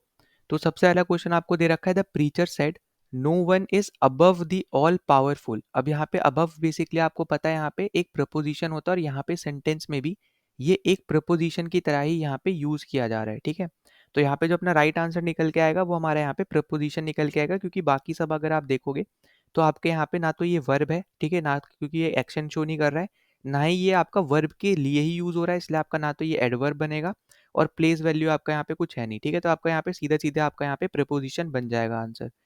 फिर अगला आपको दे रखा है the most beautiful 7 monkeys of the landlord were taken for a stroll. अब यहाँ पे मोस्ट ब्यूटीफुल बेसिकली आपके यहाँ पे मंकीज के लिए आया है, तो यहाँ पे अपना राइट आंसर निकल के आएगा आपका मंकीज नाउन होता है, तो आपको यहाँ पे उसको इंटेंसिफाई उसको आपका यहाँ पे डिस्क्राइब कर रहा है, तो ये आपका हो जाएगा यहाँ पे एडजेक्टिव। ठीक है, तो अपना आंसर निकल के आएगा इसका यहाँ पे ऑप्शन नंबर 2। ठीक है, ऑप्शन नंबर बी। अगला आपको दे रखा है the man who is in the green shift is the chief of the day. अब देखो ये आपको मैंने पहले बताया था, मैन आपको यहाँ पे दे दिया और उसके रिस्पेक्ट में यहाँ पे उसकी जगह पे यूज हो रहा है, तो ये आपके सारे वर्ड्स होते हैं यहाँ पे रिलेटिव नाउन। रिलेटिव नाउन में जैसे हमने यहाँ पे रिलेटिव आपके यहाँ पे होते हैं, रिलेटिव नाउन आपको यहाँ पे दे रखा है ऑप्शन में। ठीक है, तो यहाँ पे आपका प्रोनाउन बेसिकली यहाँ पे होना चाहिए था वैसे। ठीक है, तो यहाँ पे पर क्लोजेस्ट अगर आप देखोगे तो यही आपका आंसर बनेगा। तो यहाँ पे हमने जैसे पहले डिस्कस कर रखा है कि हु आपका हो गया, हुम आ गया, विच, वाई, व्हेन, ये सब आपके यहाँ पे बी आपका जो दे रखा है ऑप्शन रिलेटिव प्रोनाउन बेसिकली होना चाहिए था वैसे तो यही आपका यहाँ पे आंसर निकल के आता है। ठीक है, तो ये पॉइंट प्लीज यहाँ पे आपको याद रखना है। फिर हम यहाँ पे आगे बात कर लेते हैं। तो देखो अगर यहाँ पे रिलेटिव नाउन अगर हम इसको मार्क ना करके, ठीक है, हम यहाँ पे सीधे सीधे प्रोनाउन मार्क कर देते हैं, वरना अगर आप देखोगे ना तो यहाँ पे मैं चलो मार्क नहीं कर रहा हूँ, अलग से मैं लिख दे रहा हूँ। ठीक है, तो यहाँ पे ये हमारा रिलेटिव प्रोनाउन होगा। ठीक है, अब यहाँ पे आपको की में हो सकता है आपको रिलेटिव नाउन मार्क करा हुआ दिख जाए, क्योंकि आपको रिलेटिव दिख मतलब उन्होंने दे रखा है तो इसलिए, पर यहाँ पे अपना जो राइट आंसर निकलेगा वो आपका रिलेटिव प्रोनाउन का ही होगा। ठीक है, तो ये पॉइंट आपको यहाँ पे याद रखना है।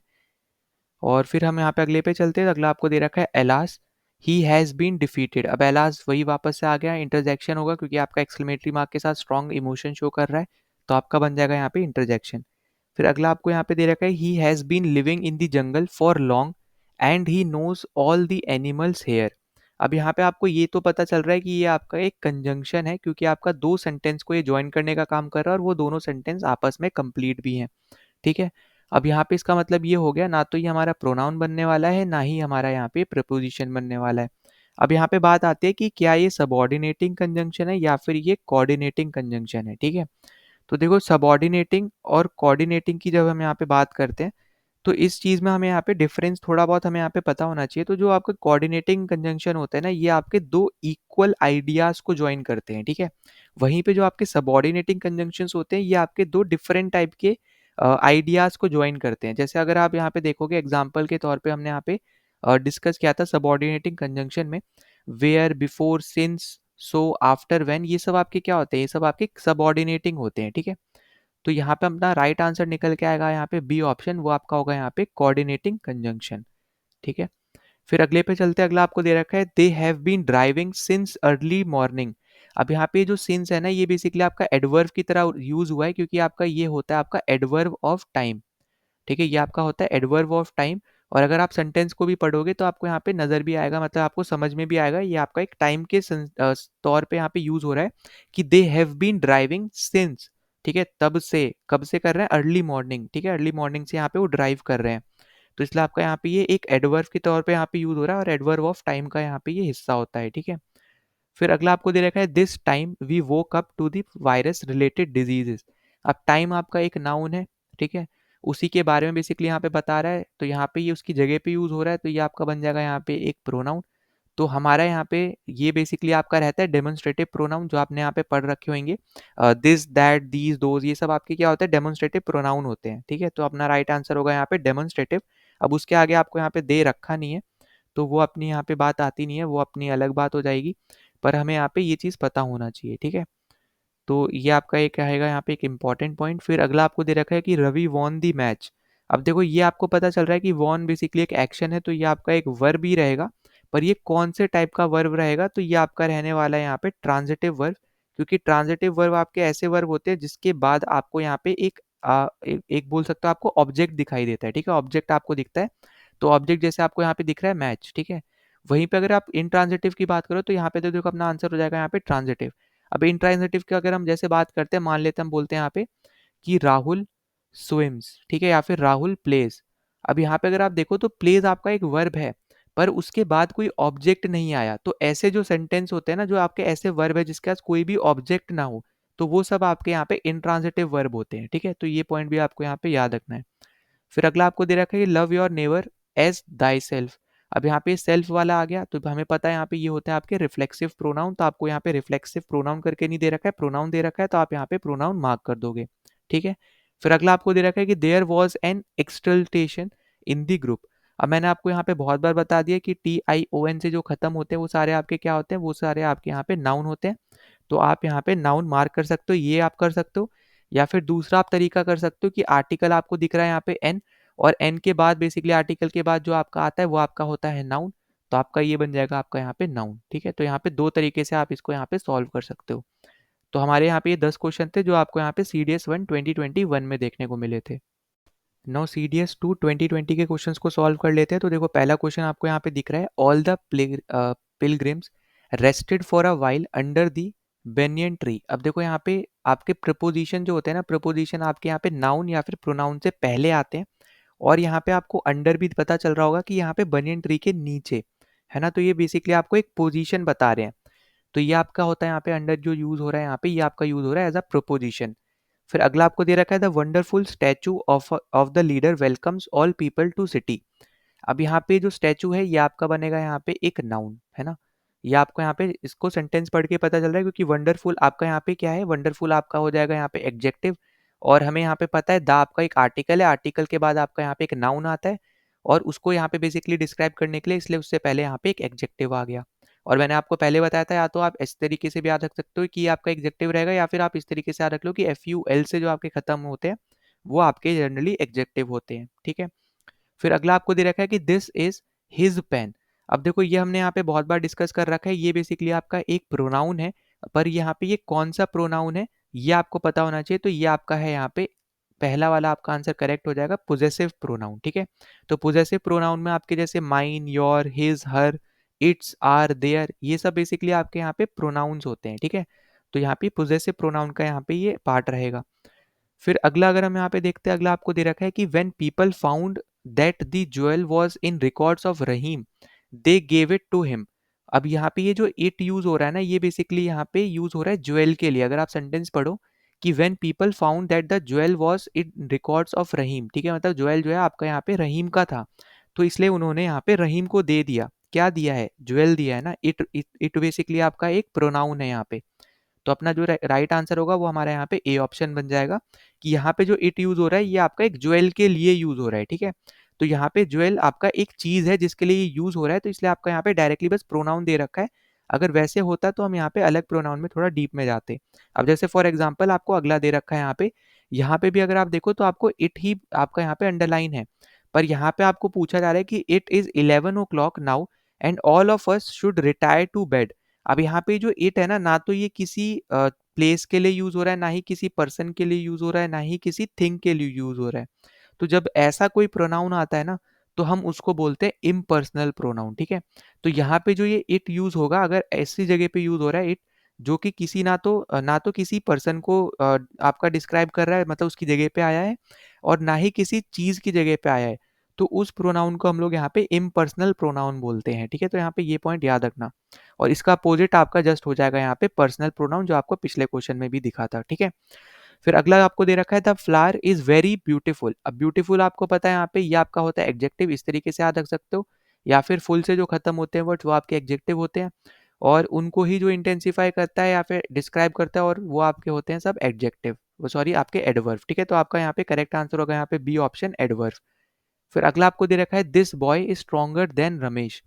अब यहाँ पे आपको पता है बॉय आपका क्या है, यहाँ पे एक नाउन है। ठीक है, नाउन के बारे में ही यहाँ पे आपको ये कोई बता रहा है, तो जो नाउन के बारे में जो डिस्क्राइब करे वो आपका होता है यहाँ पे एडजेक्टिव, तो ये आपका एक तरीके से डेमोन्स्ट्रेटिव एडजेक्टिव है। ठीक है, फिर अगले पे चलते हैं। तो अगला आपको दे रखा है I can hardly believe it. अब यहाँ पे मैंने आपको पहले बता रखा है हार्ड आपका होता है एक एडजेक्टिव। ठीक है, इसमें जब आप एल वाई लगा दोगे तो ये आपका हार्डली तो बन गया सेंटेंस के हिसाब से, मतलब वर्ड के हिसाब से ये हार्डली बन गया, पर जिसमें आप एडजेक्टिव में एल वाई जोड़ देते हो ना तो ये आपका बन जाता है एडवर्ब। तो हमारा राइट आंसर होगा यहाँ पे सी ऑप्शन एडवर्ब। ठीक है, तो इस तरीके से यहाँ पे चीज़ों को याद रख सकते हो। तो एडवर्ब को सबसे सिंपल याद रखने का तरीका है, पहली बात आपका जो भी वर्ड एल वाई से खत्म हो रहा हो वो सारे के सारे आपके यहाँ पे एडवर्ब होते हैं। ठीक है, अगला आपको दे रखा है यहाँ पे आई हर्ट माई सेल्फ। अब देखो ये हमने बहुत बार डिस्कस कर लिया, ये आपके होते हैं रिफ्लेक्सिव प्रोनाउन, जितने भी आपको सेल्फ से खत्म होते वर्ड दिखेंगे, my self, your self, him self, her self, it self, ये सब आपके क्या होते हैं, ये सब आपके यहाँ पे रिफ्लेक्सिव प्रोनाउन होते हैं। ठीक है, अगला आपको दे रखा है यहाँ पे the ants fought the wasp. अब देखो फॉट आपको पता चल रहा है यहाँ पे कि एक वर्ब है यहाँ पे, क्योंकि एक एक्शन यहाँ पे बता रहा है यहाँ पे, पर आपको ये भी मैंने आपको जैसे पिछला बताया था कि आपको ये भी पता होना चाहिए कि यहाँ पे क्या ये इंट्रांजिटिव है या फिर ट्रांजिटिव है। तो यहाँ पे आपको क्लियरली पता चल रहा है, आपको उसके बाद आपको ऑब्जेक्ट देखने को मिल रहा है, तो इसलिए आपका राइट आंसर बनेगा यहाँ पे ट्रांजिटिव।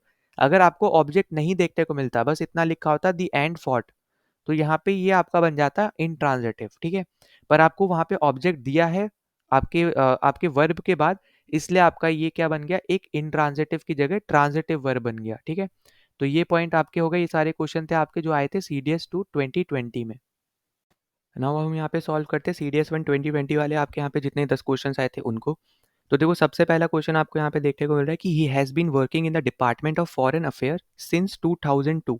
अब देखो यहाँ पे ना जो ये सिंस यूज़ हुआ है ये बेसिकली आपको ना टाइम बताने के लिए यूज़ हुआ है, तो ये एक आपका ना एडवर्ब ऑफ टाइम है। ठीक है, तो हमारे यहाँ पे जो राइट आंसर बनेगा वो हमारा आएगा यहाँ पे एडवर्ब, क्योंकि यहाँ पे सिंस आपको बेसिकली एक तरीके से आप देखो ना तो आपको यहाँ पे टाइम बताया जा रहा है। ठीक है, क्योंकि अगर आप इसको हिंदी में भी अगर ट्रांसलेट करोगे तो इसका क्या बनेगा कि 2002 से फिर यहाँ पे जिस भी इंसान की बात कर रहा है वो इंसान काम कर रहा है डिपार्टमेंट ऑफ फॉरेन अफेयर्स में। ठीक है, तो यहाँ पे जो आपका सिंस यूज हुआ है ये बेसिकली आपका एडवर्ब ऑफ टाइम है, एडवर्ब ऑफ टाइम है ये आपका। ठीक है, फिर इसके बाद हम अगले क्वेश्चन पे चलते हैं। अगला क्वेश्चन आपको दे रखा है the man in dark blue is the one who made us win the match. अब देखो ये टाइप के क्वेश्चन आपको बहुत बार करा चुका हूँ, अभी इसी वीडियो में हमने यहाँ पे बहुत बार सॉल्व किया है। तो यहाँ पे आपको एक चीज़ दिख रही होगी यहाँ पे कि जो आपका ये हु यूज हुआ है ना ये बेसिकली आपका एक प्रोनाउन है जो कि आपके इस मैन की जगह पे आया है। ठीक है, और मैन आपका क्या है यहाँ पे एक नाउन है, क्योंकि अगर आप सेंटेंस पढ़ो तो यहाँ पे क्या बोल रहा है the man in the Dark blue, मतलब यहाँ पे जो डार्क ब्लू यहाँ पे हो सकता है एक ड्रेस हो, तो उसमें जो यहाँ पे एक इंसान खड़ा है उसने हेल्प करी है यहाँ पे मैच जिताने में, उसने बोला जा रहा है ना, तो उसने बेसिकली यहाँ पे किसको रिफरेंस यहाँ पे रेफर कर रहा है, यहाँ पे उस इंसान को रेफर कर रहा है। तो इसलिए यहाँ पे ये जो हु यूज हुआ है ये एक प्रोनाउन है, और मैंने आपको पहले बताया था ये आपके सारे होते हैं रिलेटिव प्रोनाउन। ठीक है, तो हमारा राइट आंसर क्या बनेगा यहाँ पे, रिलेटिव प्रोनाउन हमारे यहाँ पे करेक्ट आंसर बनेगा। फिर हम आगे चलते थर्ड क्वेश्चन पे। तो अगला आपसे बोल रहा है the most beautiful actor of the industry was awarded today. अब आपको यहाँ पे पता है कि आपका एक्टर तो हो गया आपका यहाँ पे नाउन, नाउन को यहाँ पे जो आपको थोड़ा और डिस्क्राइब कर दे वो आपका होता है यहाँ पे ये है एडजेक्टिव, और ये आपका है आर्टिकल। ठीक है, आर्टिकल के बाद आपको यहाँ पे क्या देखने को मिलता है, नाउन देखने को मिलता है, तो वो आपका यहाँ पे एक्टर है। एक्टर को थोड़ा डिफाइन या फिर आप बोलो डिस्क्राइब करा जा रहा है एडजेक्टिव के मदद से, और जो आपका एडजेक्टिव को और डिस्क्राइब करे या फिर उसको इंटेंसिफाई करे वो आपका होता है यहाँ पे एडवर्ब। तो यहाँ पे जो मोस्ट यूज हुआ है ये बेसिकली आपका एक एडवर्ब है, तो हमारा राइट आंसर बनेगा यहाँ पे सी ऑप्शन एडवर्ब। ठीक है, फिर फोर्थ आपसे बोल रहे हैं यहाँ पे कि what is the latest news. अब देखो आपको यहाँ पे बहुत बार बताया, जैसे अभी पिछले में ही बताया था कि ये आपका है एक आर्टिकल, आर्टिकल के बाद आपको यहाँ पे देखने को मिलेगा नाउन, तो आपको यहाँ पे पहले सेंटेंस पूरा पढ़ना है। ठीक है, अब इसको ये मत समझ लेना कि लेटेस्ट आपका नाउन होगा, तो लेटेस्ट आपका नाउन नहीं होगा। न्यूज़ जो आपको दे रखा है ना ये आपका यहाँ पे नाउन है, और न्यूज़ के बारे में फिर यहाँ पे बताया जा रहा है कि ये लेटेस्ट न्यूज़ है, तो ये आपका क्या बन जाएगा, ये आपका बन जाएगा यहाँ पे एक एडजेक्टिव। ठीक है, तो इस तरीके से हमें यहाँ पे पहले सेंटेंस पूरा पढ़ना है, उसके बाद हम यहाँ पे थोड़ा अपना दिमाग लगाएंगे। पहले ये सोच के मत चलना कि आर्टिकल के बाद जस्ट बाद आपका हमेशा नाउन आता है, आ भी सकता है, नहीं भी आ सकता है। नहीं कैसे आएगा, जैसे आपको यहाँ पे दिख रहा है कि एडवर्ब आ गया, यहाँ पे एडजेक्टिव आ गया, पिछले वाले में आपने देखा वहाँ पे एडवर्ब आ गया, क्योंकि नाउन से पहले एडजेक्टिव और एडजेक्टिव को और डिफाइन करेगा वो आपका एडवर्ब। तो ये सारे आपके यहाँ पे सीक्वेंस बनता है, ठीक है। तो ये चीज़ें हमें यहाँ पे ध्यान में रखते हुए चलनी है। फिर हम अगले क्वेश्चन पे चलते हैं। अगला आपको दे रखा है, noticing the change in the behaviour of the officer, the cadets return to their position. अब देखोगे अगर आप, तो मैंने आपको यहाँ पे ये चीज़ बताई थी कि आपका ना आईएनजी से जो भी आपका यहाँ पे खत्म होते हैं, ये सारे वर्ड्स आपके क्या होते हैं, ये सारे आपके यहाँ पे ज़्यादातर आप देखोगे यहाँ पे बेसिकली ये सारे आपके यहाँ पे जुर्न्स होते हैं, ठीक है। और जुर्न आप देखोगे यहाँ पे तो एक तरीके से आप समझो तो ये आपके ना वर्ब प्लस आईएनजी का फॉर्म होता है ये। और जैसे मैंने आपको पहले बता रखा है कि दो वर्ब आपके तभी साथ में आते हैं जब उसमें से एक आपका नॉर्मल आप वर्ब बोल सकते हो और उसके साथ आपका जुर्न आ रहा हो, तभी आपके दो वर्ब एक साथ आते हैं। जैसे अगर मैं बोलता हूँ यहाँ पे कि ही स्टार्टेड रनिंग, स्टार्टेड भी आपका एक वर्ब है और रनिंग भी आपका एक वर्ब है, ठीक है। बस यहाँ पे फर्क क्या है, रनिंग में आईएनजी के साथ आ गया तो ये आपका एक जुर्न भी हो जाएगा, अगर आपको ऑप्शन में वर्ब भी दे रखा है और जुर्न भी दे रखा है। और आईएनजी वाले टर्म में आपका अंडरलाइन है तो आप जुर्न मार्क करोगे, ठीक है, क्योंकि हमें क्लोजेस्ट वाला मार्क करना होता है, ठीक है। तो ये पॉइंट प्लीज यहाँ पे याद रखना। अब यहाँ पे अगर आप देखोगे ना तो यहाँ पे आपका जो नोटिसिंग है ये बेसिकली आपका एक पार्टिसिपल है। पार्टिसिपल होते क्या है वो हम यहाँ पे थोड़ा देख लेते हैं। तो देखो पार्टिसिपल बेसिकली आपके एक ऐसे वर्ड्स होते हैं ना जिसके बारे में अगर हम यहाँ पे बात करें तो पार्टिसिपल आपके क्या होते हैं, कुछ ऐसे वर्ड्स होते हैं जो कि एक वर्ब होते हैं और वो एक नाउन या फिर एडजेक्टिव की तरह काम करते हैं, ठीक है। तो अगर आपको, जैसे मैंने आपको बताया, नोटिसिंग आपका एक जुरुंड है, जुरुंड आपका एक तरीके का वर्ब होता है। तो यहाँ पे जो नोटिसिंग है वो आपका एक वर्ब है, ठीक है, पर यहाँ पे इस सेंटेंस में ये आपका नाउन की तरह काम कर रहा है, ठीक है। तो यहाँ पे याद रखना कि आपका जो पार्टिसिपल होता है ये आपका जो होता है ये आपका एक तरीके से वर्ब होता है जो कि नाउन या फिर एडजेक्टिव की तरह काम करता है आपके सेंटेंस में। तो इसलिए हमारे यहाँ पे राइट आंसर क्या आएगा, हमारे यहाँ पे पार्टिसिपल राइट आंसर आएगा, ठीक है। तो हम यहाँ पे नाउन इसको डायरेक्टली नहीं बोलेंगे, हम इसको यहाँ पे पार्टिसिपल बोलेंगे क्योंकि ये वर्ब है जो कि एक नाउन या फिर एडजेक्टिव की तरह यहाँ पे काम कर रहा है, ठीक है। फिर अगला अगर हम यहाँ पे बात करते हैं क्वेश्चन की, तो अगला आपको दे रखा है कि he has offered her another chance. अब यहाँ पे अगर आप देखो तो आपको यहाँ पे एक चीज़ क्या देखने को मिलेगी, बेसिकली अगर हम इसके बारे में बात करते हैं तो आपको यहाँ पे ये देखने को मिलेगा कि आपका ऑफर्ड तो हो गया है आपका, बेसिकली ये आपके बन जाएगा वर्ब, ठीक है। अब यहाँ पे आपसे पूछा है, ये तो आपको पता चल गया कि ये वर्ब है, क्योंकि टेंस क्या होता है, टेंस तो पूरा सेंटेंस होता है ना, तो आप यहाँ पे ये बी और सी तो आप ऐसे हटा सकते हो, ठीक है। अब आपके पास दो ऑप्शन बचे, इंट्रांजिटिव वर्ब और ट्रांजिटिव वर्ब। अब मैंने आपको बहुत बार बताया कि ट्रांजिटिव वर्ब में बाद में आपको एक ऑब्जेक्ट भी चाहिए होता है और इंट्रांजिटिव में नहीं चाहिए होता है, ठीक है। वो अपने आप में कंप्लीट सेंटेंस यहाँ पे माना जाता है उसको। तो यहाँ पे अगर आप देखोगे हैज़ ऑफर्ड यहाँ पे बोल रहा है, फिर आगे आपको एक चांस भी दे दिया है ना, फॉर हर अनदर चांस। तो यहाँ पे जो चांस है बेसिकली ये आपका नाउन बन जाएगा या फिर आप बोलो यहाँ पे ये आपका ऑब्जेक्ट बन जाएगा, तो उसी को ही यहाँ पे रेफर कर रहा है। तो इसलिए आपका यहाँ पे क्लियरली आपको दिख रहा है कि वर्ब के बाद आपका यहाँ पे एक ऑब्जेक्ट भी आ रहा है, तो इसलिए हमारा यहाँ पे ये बनेगा ट्रांजिटिव वर्ब, ठीक है। यहाँ पे इंट्रांजिटिव नहीं बनेगा। अगर यहाँ पे सिंपल बोल देता कि ही हैज़ ऑफर्ड तो फिर ये आपका इंट्रांजिटिव वर्ब हो जाता है, क्योंकि उसके बाद फिर कोई भी सब्जेक्ट नहीं था, कंप्लीट हो जाता आपका सेंटेंस वहीं पे ही। पर उसके बाद क्योंकि आपको एक सब्जेक्ट मतलब यहाँ पे ऑब्जेक्ट दे दिया बेसिकली, तो अब इसलिए आपका यहाँ पे ये क्या हो जाएगा, अब आपका यहाँ पे ये ट्रांजिटिव वर्ब हो जाएगा, ठीक है। फिर अगला क्वेश्चन आपको दे रखा है कि when he reach the department the officials had left. तो यहाँ पे अगर आप सेंटेंस पढ़ो यहाँ पे कि has left for the meeting. अब यहाँ पे ये जो हेड लेफ्ट है बेसिकली अगर आप यहाँ पे देखोगे तो आपको यहाँ पे जैसे पहले दिख रहा होगा, आपको यहाँ पे दे रखा है ही रीच्ड, रीच्ड आपका हो गया वर्ब, ही बेसिकली आपका होता है यहाँ पे प्रोनाउन, ठीक है। ये आपका है आर्टिकल, ये आपका है यहाँ पे नाउन, ठीक है, ये आपका आर्टिकल। फिर अगर आप देखोगे यहाँ पे तो आगे आपको दे रखा है ऑफिशियल्स हेड लेफ्ट। अब देखो इसके बारे में जब हम यहाँ पे बात करते हैं तो आपको यहाँ पे क्या याद रखना है वो हम यहाँ पे देख लेते हैं।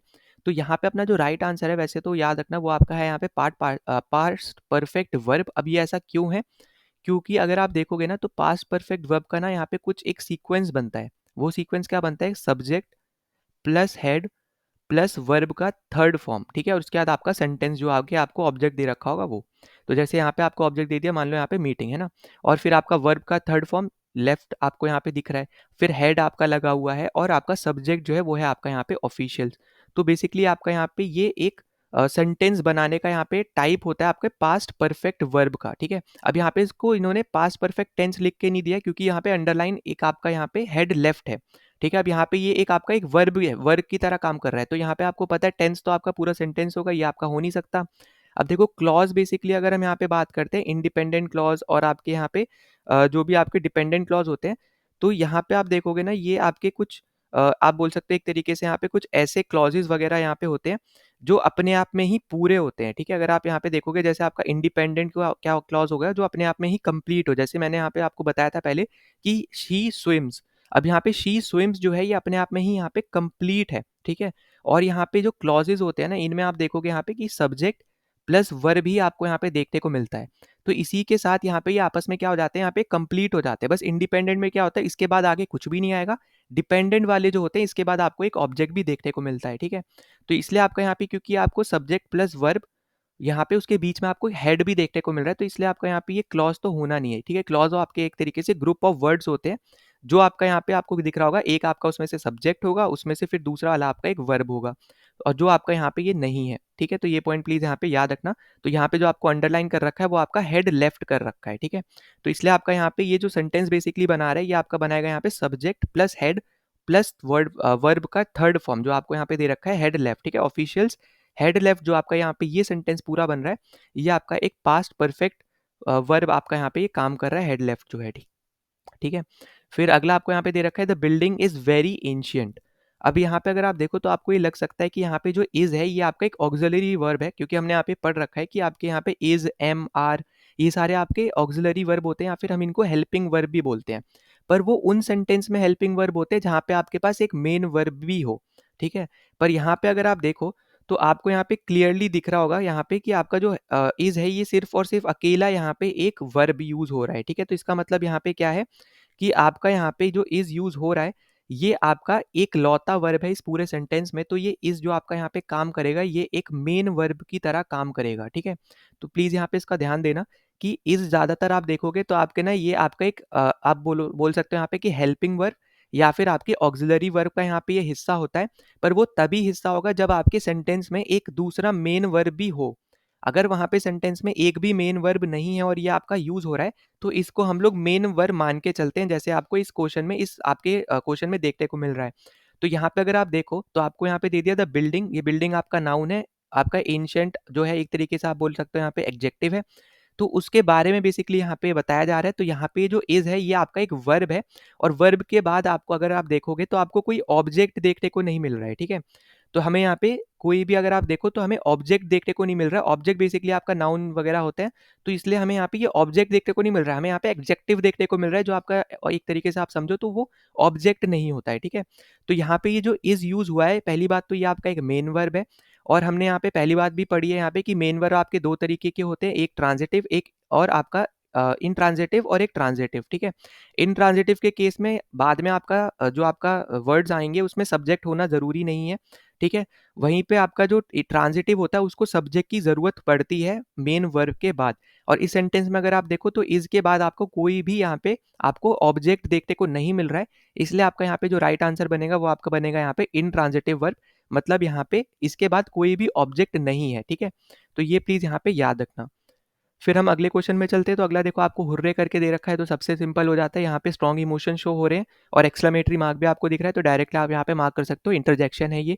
फिर अगला आपको दे रखा है कि Ravi was declared as the winner in the tie because he had hit the most number of fours and sixes. अब देखो यहाँ पे मैंने बहुत बार बताया है आपको कि दो सेंटेंसेस को या फिर दो वर्ड्स को जोड़ने का काम कौन करता है, यहाँ पे कंजंक्शन करता है और यहाँ पे अगर आप दो सेंटेंस देखोगे ना तो ये आपस में ही कंप्लीटेड है, ठीक है? इन दोनों को जोड़ने का यहाँ पे काम कर रहा है बिकॉज, तो यहाँ पे आपका ये जो बिकॉज बनेगा ये आपका कंजंक्शन रहेगा, ठीक है? तो यहाँ पे प्लीज़ इसके ऊपर यहाँ पे ज़रूर फोकस करना और अगर आपने थ्योरी वगैरह यहाँ पे कर नहीं रखी है तो यहाँ पे मैं आपको ये रिकमेंड करूँगा कि जो हमारा पहला वाला पार्ट था जहाँ पे हमने 4 पेपर्स के क्वेश्चन लगाए थे और कंप्लीट थ्योरी जो हमने डिस्कस की थी, तो वहाँ पे मैंने आपको बहुत कुछ समझाया है, तो वो उनको ज़रूर आप यहाँ पे देख लेना, ठीक है? तो यहाँ पे ये सारे क्वेश्चन थे जो आपके आए थे सीडीएस 1 2020 वाले पेपर में।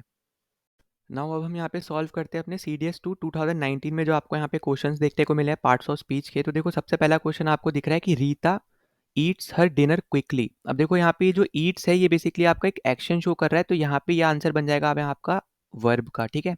और फिर आपको यहाँ पे मैंने जैसे बताया, मान लो यहाँ पे इसमें अंडरलाइन दिया होता तो ये आपका यहाँ पे एडजेक्टिव प्लस एल वाई है, मतलब यहाँ पे ये एडवर्ब बनता, ठीक है? तो ये पॉइंट भी आपको यहाँ पे याद रखने हैं। फिर दूसरा आपको दे रखा है कि ही thought the movie ended abruptly. अब देखो अभी मैंने आपको बताया था एब्रप्ट आपका एडजेक्टिव हो जाएगा प्लस एल वाई लगा दिए, तो ये आपका क्या बन गया, आपका यहाँ पे एडवर्ब बन गया। और हमेशा यहाँ पे याद रखो कोई भी वर्ड्स जिसके लास्ट में एल वाई आ रहा है ना, वो सारे के सारे आपके क्या होते हैं, एडवर्ब होते हैं। ठीक है, सिंपल तरीका है आपका यहाँ पे एडवर्ब को पहचानने का, अगर आपका एल वाई का यहाँ पे कोई भी वर्ड दे रखा है तो। फिर तीसरा आपको दिया है यहाँ पे कि I will meet you in the third week of August. अब यहाँ पे ये जो इन है बेसिकली आपको एक आप बोल सकते हो यहाँ पे पोजीशन बता रहा है, तो यहाँ पे आपका क्या बनेगा, यहाँ पे ये बनेगा आपका यहाँ पे प्रेपोजिशन। ठीक है, तो हमें यहाँ पे याद क्या रखना है यहाँ पे कि जो प्रेपोजिशंस वगैरह होते हैं ना, उनमें आपको ज़्यादातर क्वेश्चन वैसे देखने को नहीं मिलते हैं पार्ट्स ऑफ स्पीच में, क्योंकि उसका एक सेपरेट 10 मार्क्स का आप बोल सकते हो यहाँ पे 10 क्वेश्चन का एक अलग सेट आता है, जहाँ पे प्रोपोजिशन एंड डिटरमाइनर्स के बारे में यहाँ पे बात करते हैं। तो उनको भी हम लोग यहाँ पे ज़रूर हम लोग यहाँ पे सॉल्व कर लेंगे। ठीक है, उसकी आपको यहाँ पे चिंता नहीं करनी है। पर अभी के लिए बस इतना याद रखो कि आपके जो प्रेपोजिशन है वो एक तरीके से आप देखोगे ना, तो यहाँ पे वर्ड्स होते हैं जो कि कनेक्ट करते हैं आपके नाउन को, प्रोनाउन को या फिर आपके फेजेस को। ठीक है, सेंटेंस से। तो इसी तरीके से आपको यहाँ पे देखने को मिल रहा है। तो यहाँ पे आपको जैसे दिया है कि आई विल मीट यू, ठीक है, मैं तुमसे मीट करूंगा in the third week of August, मतलब थर्ड वीक जो है आपका अगस्त का उस टाइम पे।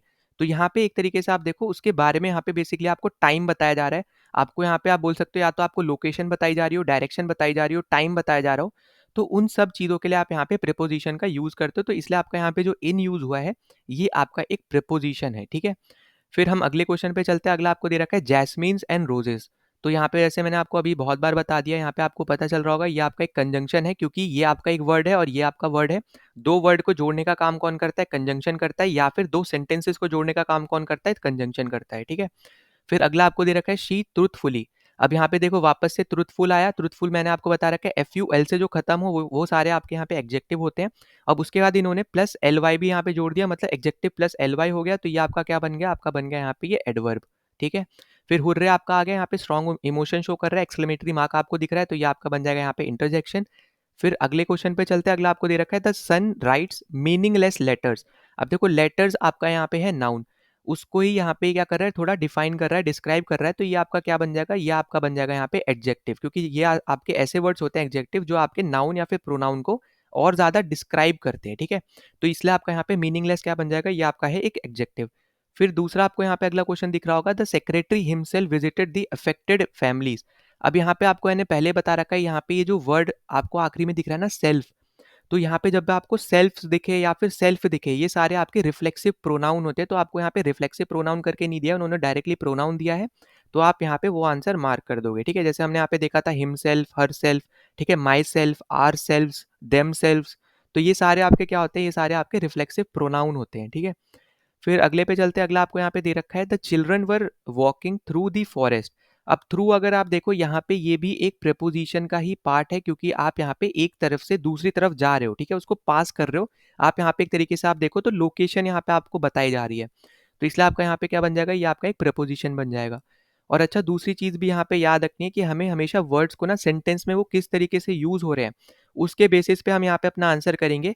हमेशा प्लीज ये सोच के मत चलना कि आपका एक अगर आपको कोई वर्ड आपको एक कहीं पे इस क्वेश्चन में जैसे मान लो हिमसेल्फ आपको यहाँ पे प्रोनाउन दिख गया, तो हमेशा वो प्रोनाउन होने के चांसेस नहीं होते हैं। ठीक है, तो ये भी पॉइंट आपको यहाँ पे याद रख लेना है।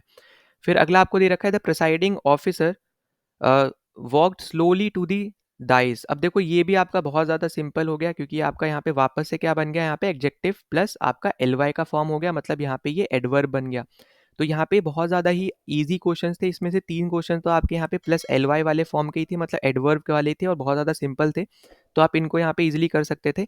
अब यहाँ पे ये आपका लास्ट पेपर था, जिसमें आपका यहाँ पे आप बोल सकते हो सबसे पहला पेपर था जहाँ पे आपको prepositions preposition he parts of speech आपको यहाँ पे देखने को मिला था। ठीक है, CDS 1 2019 वाले में आपको पार्ट्स ऑफ स्पीच के क्वेश्चन नहीं आते थे, उस टाइम पे आपके स्पॉटिंग एरर ज़्यादा आते थे, पैसेज ज़्यादा आता था। फिर उसके बाद इन्होंने यहाँ पे पैसेज और स्पॉटिंग एरर्स के क्वेश्चन को थोड़ा कम किया, उसके जगह पे फिर यहाँ पे ये पार्ट्स ऑफ स्पीच को लेकर आए थे। तो यहाँ पे इस पर्टिकुलर ईयर से हमने 2024 में जो आपका सेकंड CDS हुआ था वहाँ तक के सारे क्वेश्चन हमने यहाँ पे डिस्कस कर लिए।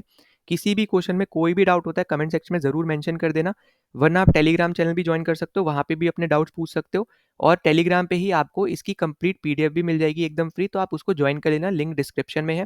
पहली बार चैनल पे आए तो प्लीज़ सब्सक्राइब कर देना, वीडियो को शेयर, वीडियो को लाइक कर देना, ताकि ज़्यादा से ज़्यादा लोगों तक वीडियो पहुँच पाए, उनकी भी यहाँ पे हेल्प हो पाए। तो चलो मिलते हैं नेक्स्ट वीडियो में। जय हिंद।